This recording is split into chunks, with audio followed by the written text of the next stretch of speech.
Hey Google, in this video I want to talk about a problem I identified and how I developed a framework to solve it. Recently, my grandfather had a stroke which left him unable to use the computer.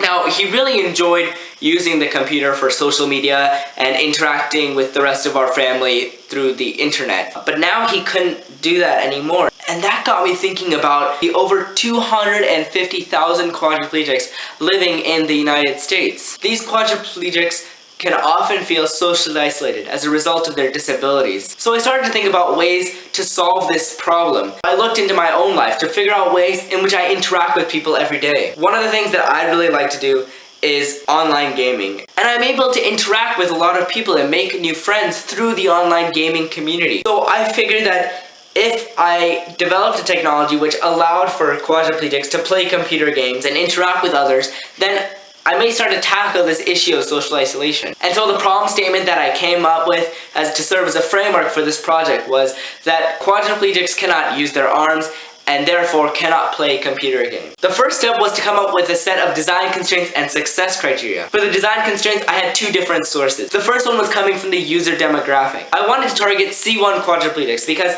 they're the most limited group of quadriplegics. They're only able to use muscles above their neck. The second set of design constraints comes from the actual game itself. I looked at games that I play and categorized them into two general types: point-of-view games and single-point input games. Examples of point-of-view games are like Call of Duty or Minecraft. Examples of single-point input games are like Angry Birds or chess. Each of these game types has their own set of keyboard and mouse functionality requirements. The next step was to identify some success criteria. There are some key aspects of this problem that I really want to hit hard with my prototype.